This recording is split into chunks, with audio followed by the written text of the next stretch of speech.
In 2011, during just one afternoon, Anders Breivick embarked on a murderous rampage that would send shockwaves around the globe. We all had this sensation that an act of war was really taking place. As the clock ticked, the body count rose. We had no idea if there was 15 people shooting, one person shooting. Death toll was just rising all the time. Now I was convinced I was dead. And with it the question, why had Breivick waged a 3.5-hour war on his own innocent countrymen? It's like trying to understand Ted Bundy or Adolf Hitler. And committed history's deadliest killing spree. Who did this? Who is behind this? Where did the hatred come from?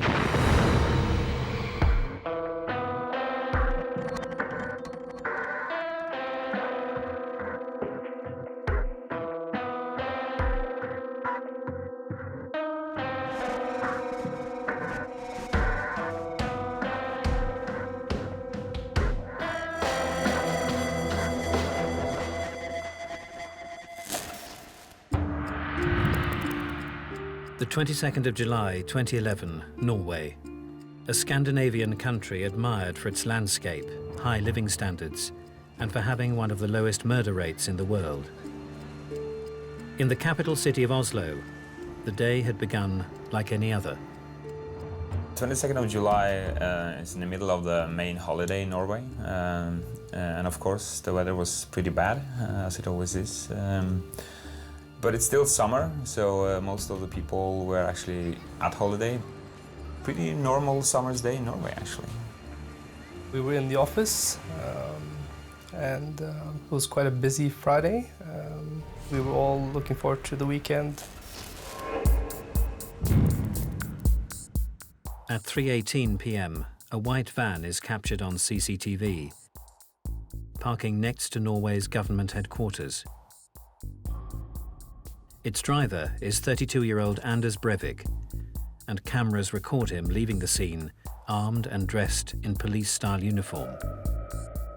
Minutes later, at 3:26 p.m, the country would be changed forever as the world's worst killing spree began.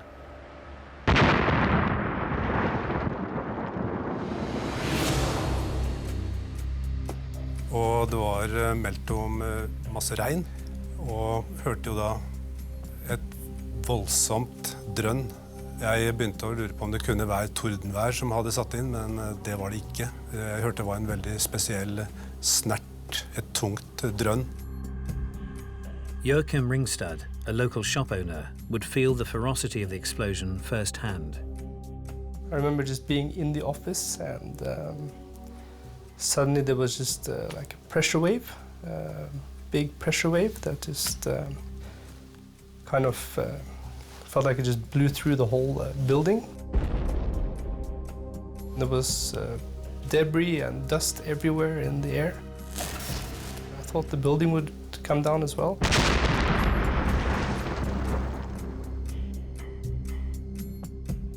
Local businessman Johan Tandberg would be one of the first on the scene to witness the unfolding fallout. When the bomb exploded, I was underneath this building here in my car, driving. Actually, I was on my way home.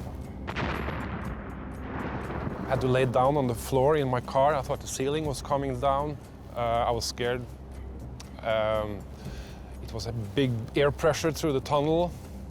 My car stopped, actually. I started again, and I drove out from the tunnel. Immediately when I got out from the tunnel, I saw this disaster that had occurred outside. I started to film maybe 8 seconds after the blast or the bomb went off. The massive deadly blast, killing 8, transformed Oslo from tranquil to terrifying. Nei, der er det bombe. Vi må gå unna. Vi må gå unna. Ja, dette tar vi også. Ambulansen er på vei. Kom og sitt unna. Ambulansen er gaten. I thought it was a truck that ran into the building or an earthquake. Everybody around me just froze, like they didn't know what to do. And I just ran out to see what was going on. And then when I got to the door, the second I got out, I saw glass falling down from the sky, so I couldn't run out. I saw people on the street. People were laying on the street. It was very quiet, I can remember. It was totally silent. Only thing I can hear was the alarm inside the buildings, the fire alarms.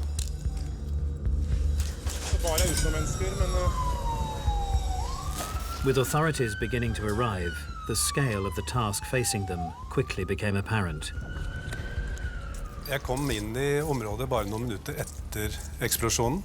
Da var det fortsatt masse røyk i området, støv fra eksplosjonen. Det var røyk fra flammer. Det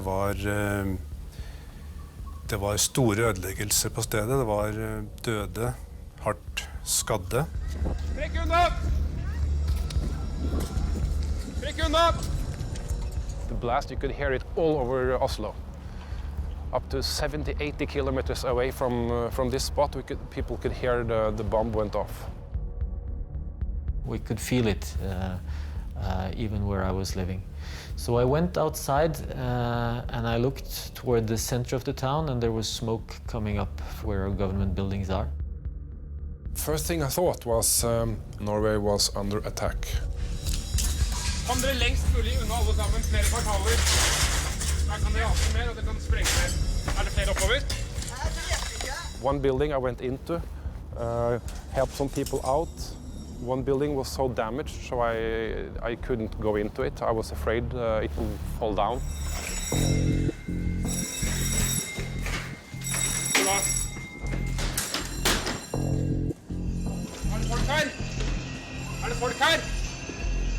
It was vacation, it was summer, it was 3 o'clock in the afternoon. Most of the people were not at work, thank God. So most of the offices were empty. The doors, the walls, everything was smashed in, so you couldn't see that it has been an office.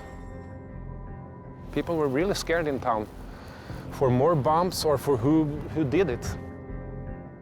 The white van parked outside the government buildings had been packed with almost a ton of fertilizer-based explosives.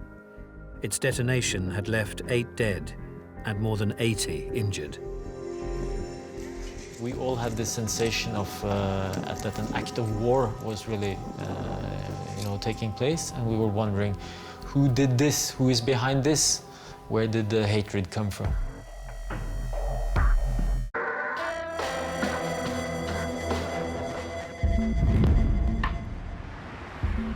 At 3:26 p.m., the 22nd of July 2011, Norway's capital city of Oslo had been devastated by a massive car bomb. It was a day that Anders Breivick had been preparing for months, and the bombing was merely the beginning of his killing spree.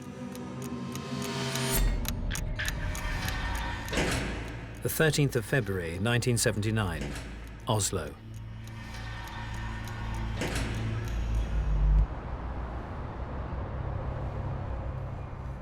Anders Breivick is born to a diplomat and a nurse. His childhood was marked by the divorce of his parents and worrying behavior that would draw the attention of the authorities at a very young age. He was under observation by a child psychiatrist when he was at the age of 3 or 4 years old. And they all gave him a quite serious diagnosis that he was already a different psychiatric setup than normal kids. At the age of 4, Breivick was assessed by psychologists because they became quite concerned about the home life his mother was bringing him up in. They thought that he'd been sexualized in some way and that his mother was projecting her own ideas onto him that weren't appropriate for a 4-year-old boy. The family unit would quickly begin to dissolve, leaving Anders in the care of his increasingly unstable mother and isolated from his father. I think Breivick's father is present mostly in the form of his absence. You know, he was not there for Breivik. He certainly didn't have much of a family to live with. I would say he was of a neurotic background. He was an individual who was prone to outbursts or dramatic scenes and shows of largesse. As the dust began to settle in Oslo's city centre, the investigation had begun into who could be behind the atrocity. Vi fikk inn mange meldinger om bombelignende gjenstander. Det kom inn mange meldinger om eksplosjoner, og det kom mange meldinger om mistenkelige personer som måtte sjekkes ut. I actually thought about 9/11, something like that, because it was like a disaster area, because people were just walking around slowly, like they were like zombies in a sense. Så var det et voldsomt og uvirkelig bilde. Det er ikke sånn man forventer å se i Oslo, ikke i Norge, og kanskje heller ikke i Skandinavia. Oslo and Norway was completely unprepared for something like this, and pretty much taken with their pants down. One of the interesting things about Breivick's spree, of course, is that he bought himself extra time. For a while, the police are only taking calls about the bombing and nothing else. Det var lite informasjon å få i en tidlig fase. I etterhånd så vet vi at det har ringt inn personer som har meldt om forskjellige bevegelser.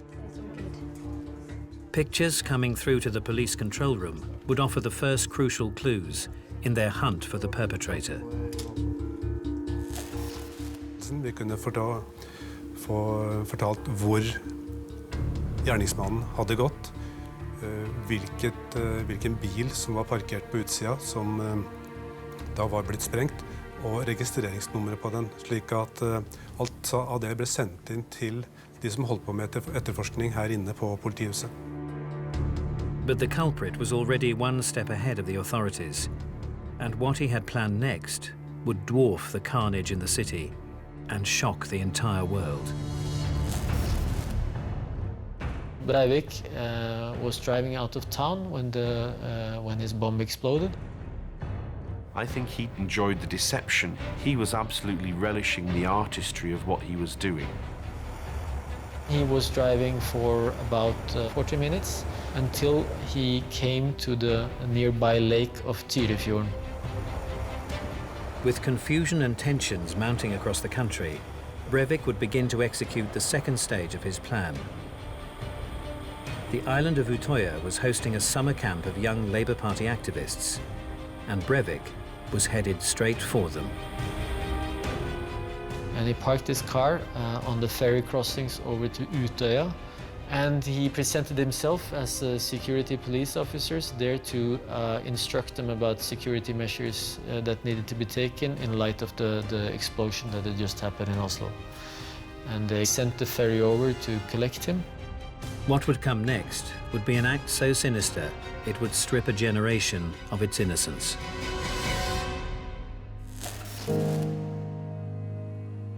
Located 50 minutes outside of Oslo, the picturesque island of UTOYA is famed for its outstanding natural beauty. UTOYA is actually like whole Norway just placed within a couple of 1,000 square feet. Playing host to the annual summer camp for the youth division of the Labour Party, UTOYA seemed a perfectly formed paradise. From air, it looks like a heart just dropped into the ocean. Every year, we've been using the island for a big summer camp where we gather maybe 700 youth one week in July. I cannot explain it in any other word than a perfect summer camp.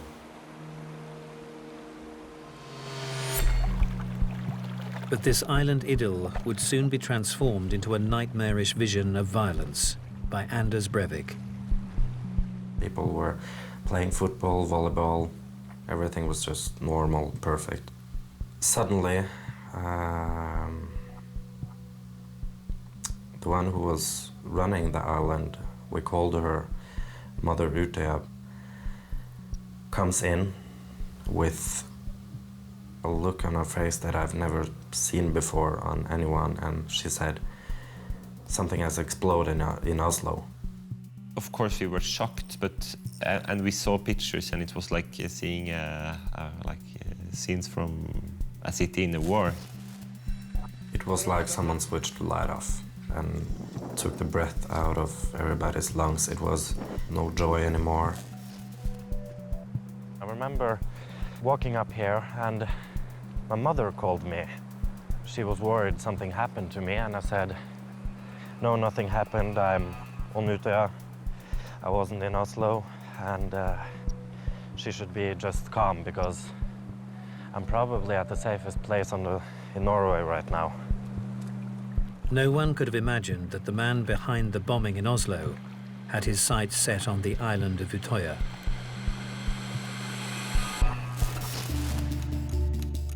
Anders Breivick's position as an outsider had been defined at an early age. Breivik grew up in a very affluent part of town, but he had a single mother and an address which was not kind of on par with his classmates. And I think he felt rejected. Aged just 14, he had sought acceptance by joining a nationalist gang, but his natural demeanor set him apart from the other gang members. As I remember meeting this guy, he's probably on a party. I can kind of see him just sitting there, watching, trying to figure out how to blend in. However, there was one aspect of youth culture that Breivick did excel at, one which demonstrated his ability to prepare and execute a plan in extreme detail. He would also try to establish, a reputation as a graffiti artist. So he was apparently, according to the people who knew him at the time, planning his graffiti raids like a general. Extremely good with the logistics, getting the number of cans and planning his missions.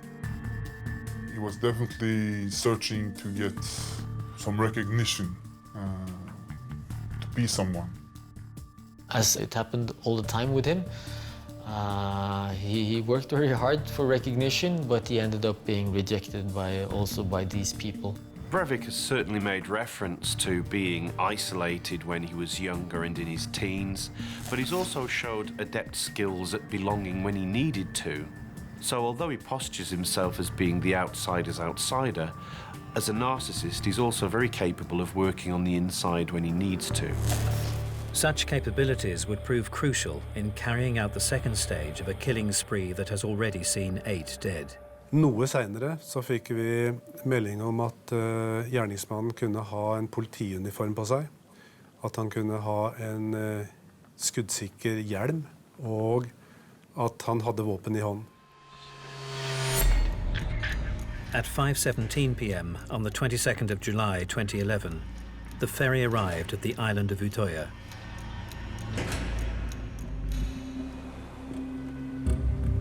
Disguised as a police officer and claiming an obligation to keep UTOYA's inhabitants safe from harm, Breivick was welcomed. They sent the ferry over to collect him, and they carried his big suitcase with his ammunition.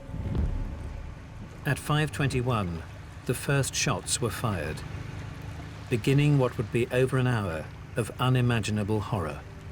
The first thing he did was to go and ask for the guardsmen of the island to come with him, and the woman who was the head of the camp, and then he drew his pistol and he shot them both in the head. I could see people running and him shooting, and I could see 3 people fall just right here. At 5:23, Anders Breivick approached the cafeteria, a building busy with youngsters. I were in the cafeteria, and then I saw very many people that were running outside, and I called them because there were no reason to run like they were doing. And one of them told me that a guy were shooting them. And I both took it serious because he had a very stressed voice, but also I thought it was a joke. I thought maybe this was an act. I thought this day has been already so absurd, it couldn't get any worse. I ran outside of the building, and then there were already some people that were lying outside that were killed. And then that was the moment that I understood that this was for real. As confusion spread amongst the campers, Breivick maintained a menacing calm. His singular purpose, the intention to kill. There was this girl approaching him from a distance. He looked like a policeman, and this man walked normally with a normal speed towards this girl. And this girl was just walking normally towards him. He pulls up his gun that he held in his hand down by his thighs. He points it up at this girl. She stops and slowly started working backwards. He continues with the same speed towards her. And a series of rounds goes off and he shoots her down into the ground. There were around 500 young people gathered around the cafeteria and the campsite. It was like nothing, not even a single leaf or straw grass moved. Everything just stood completely still. And at the same time that girl hit the ground, it seemed like the ground just lifted itself up and started running away. And that was all the people running. At 5:31, Breivick began working his way through the campsite towards the woods. Between the strings and the tents and the things lying around, chairs, it was like an obstacle course. This was an obstacle course where if you fall, you would die, actually. The gunman had already shot and killed 21. As he made his way through the woods towards the southern tip of the island, he would take 15 more lives. I just ran, and then I came to the sea, so there were no place to run anymore. And then I just hide in the grass. You could hear the trees crunching from the bullets that were fired away. You can also see bullet holes. We heard a lot of shooting. So at the time we heard shooting, it was, of course, terrible because we knew what was happening. Even though I never prepared for this and never prepared for running for my life or being attacked like this, it's also quite impressive how the body reacts. And the only thing the mind is set on is to survive. Before you even start to think about something, your body and your mind has already done it. Before you realize you have to run, you're already there. Before you start to think swim, you're already in the water.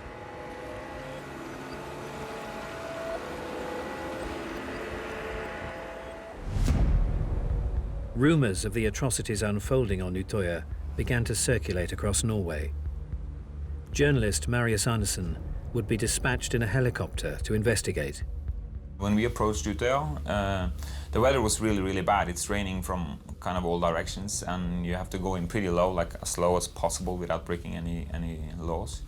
And I just told my pilot to start circling the island. I need an overview, I need overview pictures, I need to understand what's going on, because I had no idea. For many on the island, the only option was to swim for their lives. Leaving my cell phone behind and my wallet in my pocket so I could be unidentified,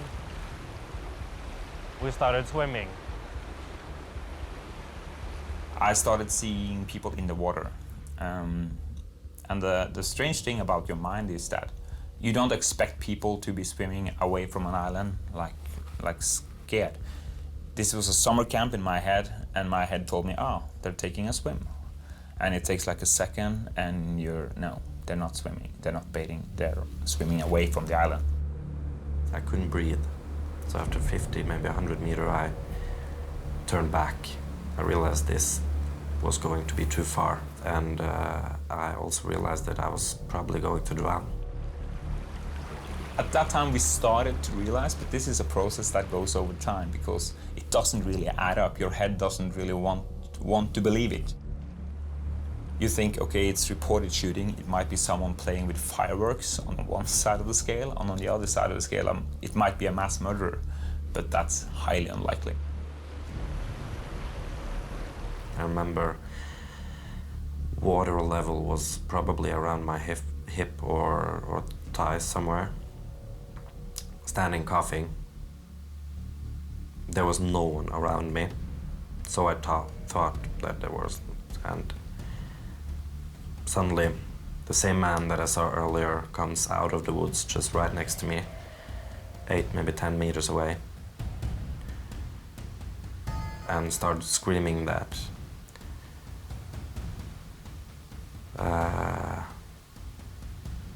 that I'm going to kill you and you must all die today.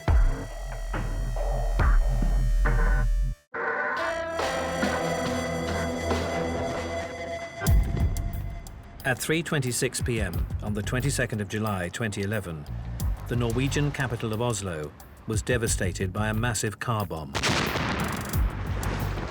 8 would die and more than 80 would be injured.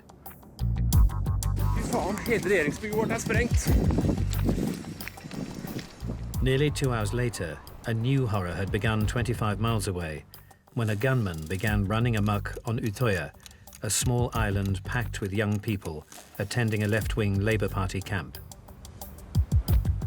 Journalist Marius Andersen was in a helicopter above the island, but was as confused as the people on the ground. At that point, we had no idea if there was 15 people shooting, 1 person shooting. We didn't know that there was one guy dressed as a cop. But I remember I saw a big, tall character, which I then thought, okay, that might be police. The gunman, dressed as a police officer, was 32-year-old Anders Breivick, and he had already taken the lives of 36 people on the island. At 5:40 p.m., he began shooting at the youngsters in the water. He started shooting into the water after the people that were swimming, and when you saw the columns of water that were rising from the bullets, you realized this is happening for real. And after he finished shooting, he turned around towards me and aims at me. You could see into the barrel. I don't know why I screamed, but I did, but I screamed that, "No, don't shoot me." In the blink of an eye, he pulls down his rifle, turns around and walks away. Later, Breivick would claim that he hadn't shot Adrian at that moment because he looked right-wing in appearance. When he was 27 years old, Breivick had left his shared flat and began detaching himself from the world. He moved into his mother's apartment and began immersing himself in a world of online gaming and extremist internet sites.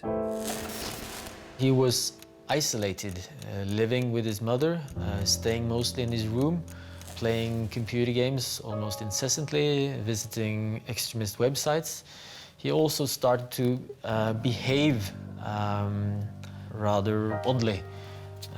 He would be sometimes very angry with his mother, and when she was ill, he would use a face mask to avoid contamination somehow. And he would go around in the apartment dressed up in some of these uniforms that he purchased. It was really props for this character he was building for himself. Friends would notice a change in the anti-Islamist, describing him as increasingly withdrawn and reclusive. Many spree killers have undergone a period of social withdrawal and social isolation in the few months before they actually engage in their lethal attack. It could be that while Breivick was in his period of isolation, he began focusing more and more on his spree as the only solution, but it could also have been a very canny way for him to go off the grid. Years later, he would turn his violent video gaming into reality. 6:08 p.m., the 22nd of July, UTOYA Island. Anders Breivick had already taken the lives of 49 people.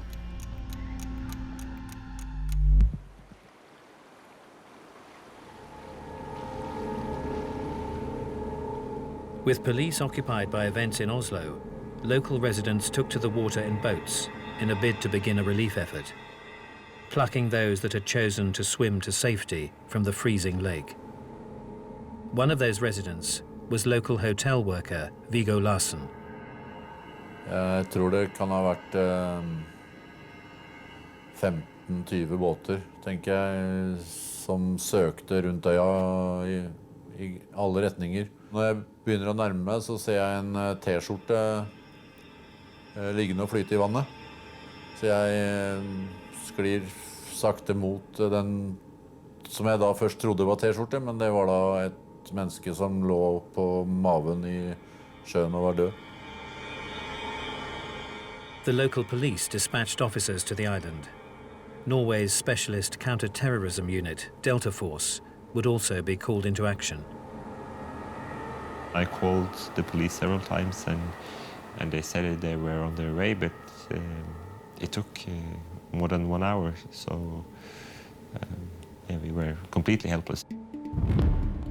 At around 6:10 p.m, a large group of youngsters were at the pump house when a police officer arrived and informed them that the culprit had been caught. As they gathered together, he opened fire.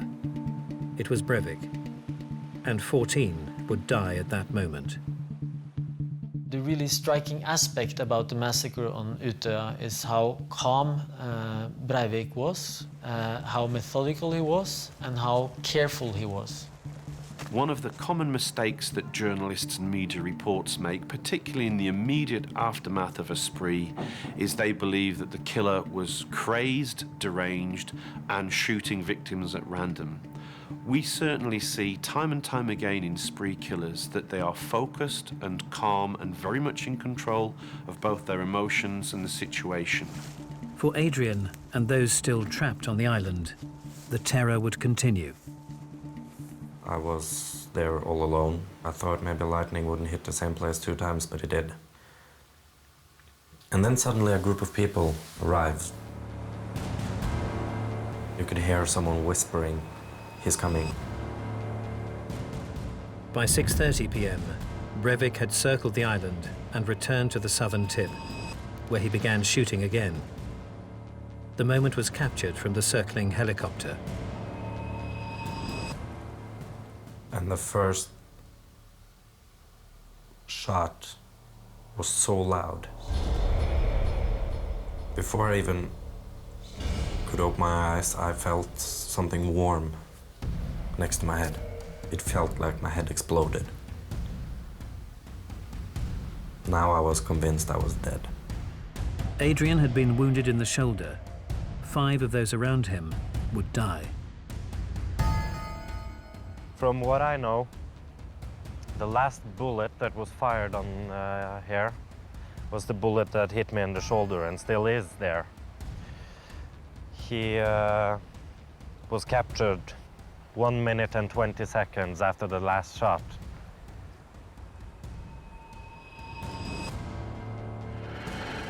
After an hour and 9 minutes of unchecked bloodshed, Delta Force would arrive on the shores of UTOYA to face down Anders Breivick.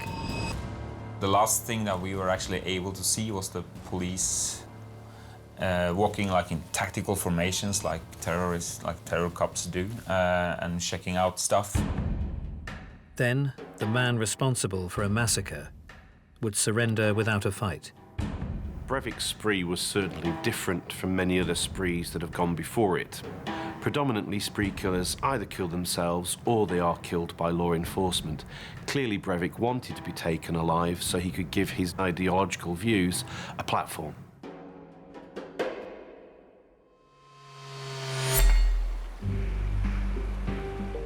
Although the violence may have been over, for those survivors left on UTOYA, the trauma would continue.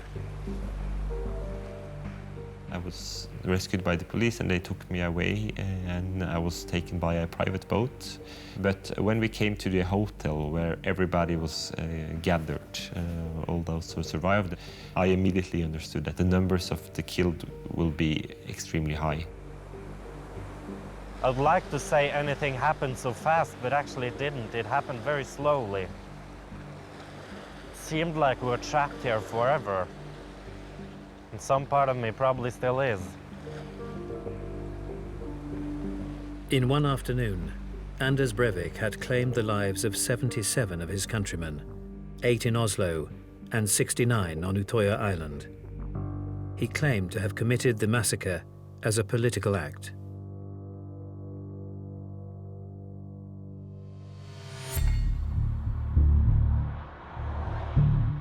Several months prior to the attacks, the reclusive right-winger had moved from his mother's Oslo flat to an isolated farm 2 hours north. All the while, he kept a diary of his preparations. These would form a significant part of a large manifesto, one that he intended to publish.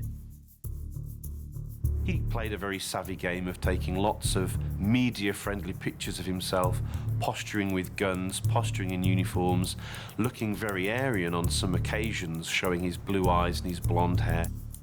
He saw himself as being suitable for breeding, almost like a stud for future generations of the Aryan race. So he's clearly a very narcissistic individual who knows how to sell the image of what he was trying to pass on. Under the guise of becoming a vegetable farmer, Breivick would use his seclusion to his advantage, gathering ammunition and planning his attack. This is when he researched and planned and got there with all of his equipment and started manufacturing his bomb. On the 21st of July 2011, the day before his killing spree, Breivick completed a final recce in Oslo city centre before returning to the farm one last time.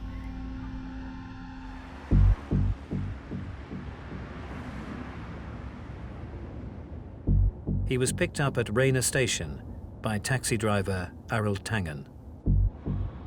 I meet Breivick in the train station, and he stand there, want a taxi, so I ask him if I maybe drive him home.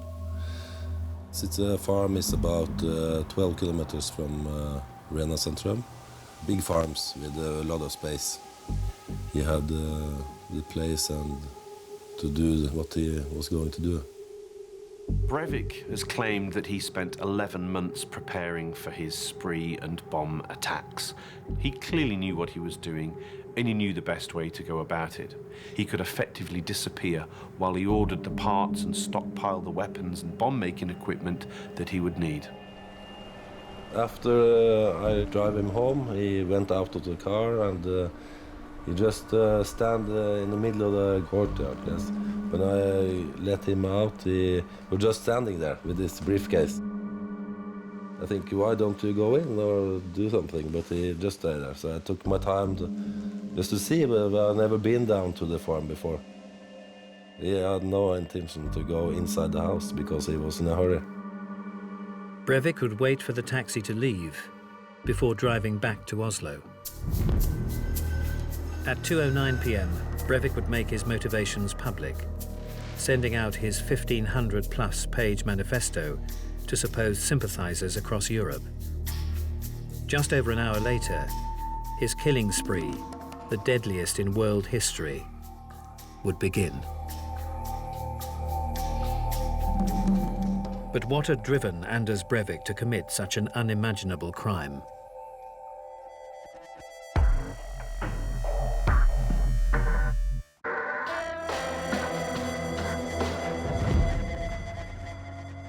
On the 22nd of July 2011, Norway had changed forever. Anders Breivick's attacks in Oslo and on UTOYA had left a nation in mourning.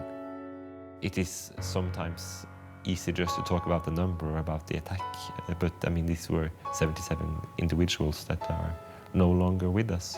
Most of them were very young. The youngest was 14.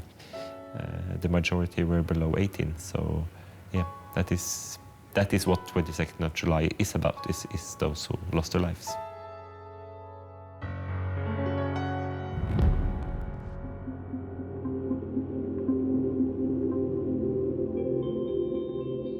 I didn't feel anger, I just felt sorrow. I felt sorry for the whole situation. This guy I didn't feel sorry for, but all the people that he hurt and all the families that he destroyed, I just wish him dead. In court, Breivick would attempt to use his trial as a platform to promote his twisted ideology. It seemed like the court was kind of a theater for him.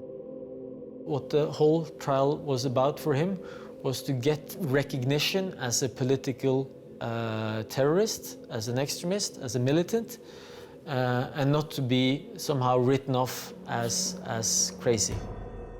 That picture of Breivick giving the fisted salute probably did as much for his PR as his 1,500-page manifesto did. And again, that is one of the legacies of Breivick's murders, is that he's been allowed to live and allowed to publicise his deranged beliefs.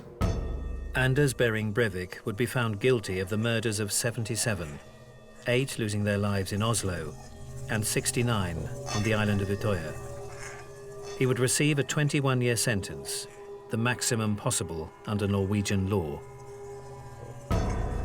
A question that still puzzled, however, was what could have caused this man to commit such chilling crimes. To try to understand people like this, I don't think it's possible. It's like trying to understand Ted Bundy or Adolf Hitler. It's impossible. That's, I guess, the question that most of us has been asking us. How can one person do this? How can you be able to do it as a human being? The core, the essence of the hatred of Breivik stems from child abuse and was somehow refined over the years. Breivik wasn't mentally ill, but there is evidence to suggest he was either a paranoid personality type or indeed he was more likely to be someone with a narcissistic personality disorder. If you think about, could he have been stopped earlier, is that the one time he was really within the system, when somehow the Norwegian state authority recognized there was something wrong, it was at the time when he was really young, when he was 3 or 4 years old, but the system let him go. For Adrian Prekon, the court case had answered a disturbing question. It doesn't make any sense for me, and I don't know why I'm alive. How can I be this lucky? Many spree killings, we see some victims are shot, others are allowed to live. At Columbine, in Hungerford, and again in UTOYA with Breivik, we see some victims are toyed with and they're allowed to survive on the whim of the offender. He explained in court after a week that he remembered why he spared me. And he said I looked like one of his, like a right-wing extremist. I didn't look like a Marxist, and he thought that I should stay alive. Despite Breivik having taken aim at his own people and striking at their very heart, their refusal to be cowed by their attacker stands strong. 1 minute we are falling because someone is shooting after us, and a couple of days later we're all standing in the streets with our roses and torches and rising again. And I believe that's the best experience a country can have with themselves, to fall and rise together. Although the innocence of UTOYA may have been lost on the 22nd of July, its beauty will remain. It affected Norway in the way that Norway is not small and safe anymore. My daily life is like before, but of course it changed Norway and it changed me as a person. Det vanskelig å slippe taket, men til stadighet så tenker han på det som skjedde på Utøya, frem nå til og med 2 år etter. For Adrian Prekon, the experience of that day may have been harrowing, but his bond with the people that travelled there that fateful summer has survived. I still say it, and the closest people around me also say it, that I never returned home from Utøya. And that's because a part of me is still struggling out there.